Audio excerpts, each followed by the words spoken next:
Halo semuanya, Assalamualaikum warahmatullahi wabarakatuh. Salam sejahtera bagi kita semuanya. Berjumpa lagi tentunya dengan saya Haris, masih di channel YouTube Ahmad Haris Effendi. Dan Bapak Ibu semuanya, di sini ada pertanyaan dari sobat netizen ya, terkait bantuannya itu tidak cair setelah di cross check pada sistem SIG-NG, dicek bansos itu terdeteksi terlibat dalam perjudian online. Tapi kenyataannya dia sendiri si penerima bansos ini ya, setelah diwawancara, setelah disurvei ya, tidak pernah sama sekali bermain judi online tersebut.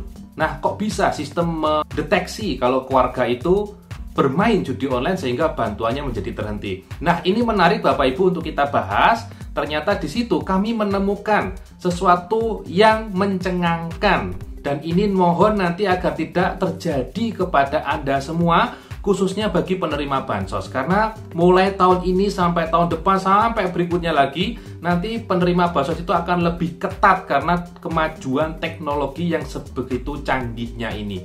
Kira-kira hal apakah itu? Baik Bapak Ibu semuanya, pada kesempatan kali ini kita akan bahas ya. Silakan disimak sampai tuntas dan berikut info lengkapnya.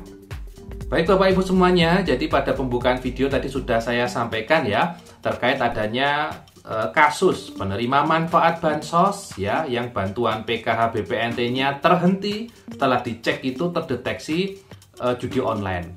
Nah Bapak Ibu, setelah kami lakukan cross check pada yang bersangkutan melalui sistem SIG-NG dan sebagainya, ternyata didapati di situ keterangannya keluarga ini terdeteksi bermain judi online. Nah berikutnya Bapak Ibu, kami meng-cross check kebenarannya dengan langsung mewawancara. Ya kami tahu Bapak Ibu, kadang orang kalau sudah diwawancara itu kadang yang disampaikan ya ada benarnya, ada yang mungkin ditutupi. Tapi setelah kami coba lebih dalam lagi mengkorek informasi, ternyata memang benar ya, yang bersangkutan tidak pernah bermain hal tersebut. Karena setelah dicek, memang yang bersangkutan tidak punya handphone. Bagaimana caranya main ya? Tidak punya komputer atau laptop, juga tidak pernah ke warnet atau ke warung internet dan sebagainya, itu tidak pernah. Lalu di mana kok dideteksi judi online? Jadi singkat cerita, keluarga ini itu ada 3 orang. Jadi ada suami, ada istrinya dan anaknya. Nah, yang penerima itu atas nama ibu ya.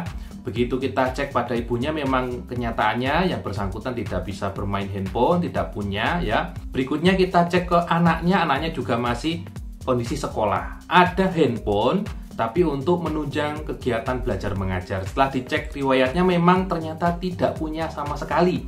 Ya, tidak punya sama sekali akses ke situs-situs yang terlarang itu. Ke suami juga sama. Artinya keluarga ini clear, tapi terdeteksi bermain judi online. Alhasil Bapak Ibu, kami mendapati keterangan yang mengejutkan ya. Keterangan apa itu? Jadi Bapak Ibu, setiap keluarga ya itu kan punya identitas, yaitu berupa KTP dan KK. Nah berikutnya Bapak Ibu, kami mendapati keluarga itu punya e-wallet.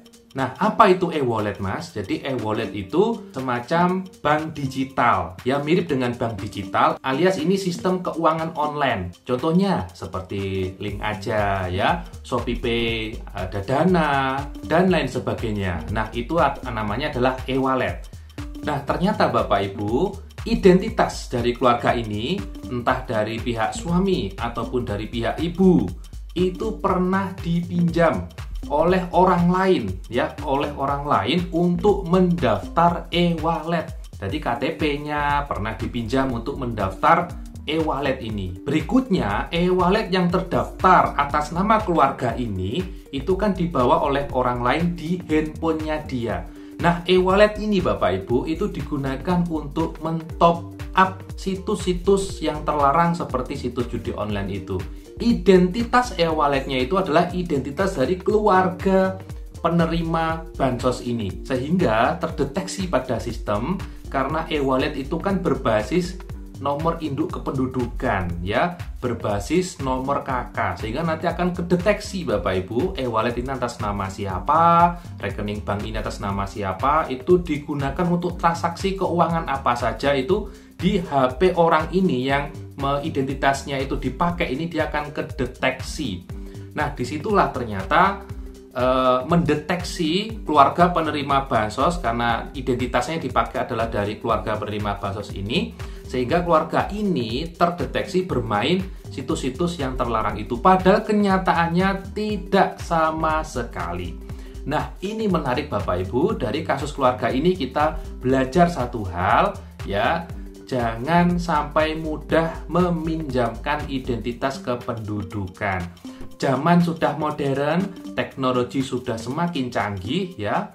Bahkan kartu KTP kita itu bisa dimanfaatkan banyak hal, mulai dari kredit kendaraan bermotor, pinjam uang secara online di situs-situs pinjam uang online, ya, untuk bermain, ya, permainan yang terlarang itu, alias judi online dan lain sebagainya, itu bisa hanya dengan KTP dan identitas, ya. Makanya nanti berhati-hati kalau dia itu bukan petugas resmi, misal bukan petugas sensus resmi, ya, bukan petugas pendamping resmi dan lain sebagainya.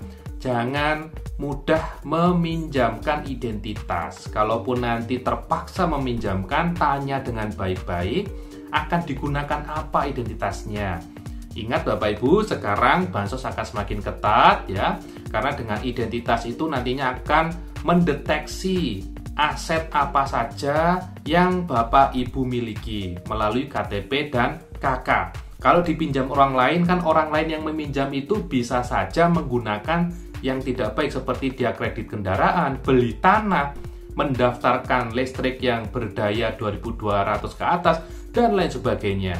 Jadi nanti kalau ada yang meminjam KTP, ditanya dulu untuk apa dan sebagainya. Gitu ya Bapak Ibu ya. Agar apa? Agar kejadian ini tidak terjadi kepada Anda. Berikutnya, apakah ada solusi Mas terkait keluarga tersebut yang terdeteksi judi online, tapi kenyataannya kan tidak? Ada Bapak Ibu ya. Jadi di sistem SIG-NG itu memfasilitasi upload yang namanya surat komitmen, di mana nanti penerima bansos yang terdeteksi bermain judi online tapi kenyataannya tidak sama sekali, bisa mentandatangani akte integritas, ya, seperti perjanjian lah intinya. Nanti dia bersaksi tidak akan bermain ini, ditandatangani dengan mengetahui pendamping dan juga nanti mengetahui desa kelurahan ataupun dinas sosial, di stempel jedis gitu ya, langsung diupload ulang di sistem SIG-NG. Harapannya apa ya? Harapannya nanti bansos yang kemarin terblokir bisa dibuka kembali. Gitu ya. Jadi itu Bapak Ibu info kali ini. Semoga info bermanfaat dan semoga juga hal ini tidak terjadi pada keluarga Anda dan mudah-mudahan bansosnya bisa tetap lancar ya. Terima kasih sudah menyimak info di channel YouTube Muhammad Rizal Effendi. Kita ketemu lagi di info bansos berikutnya. Dan wassalamualaikum warahmatullahi wabarakatuh.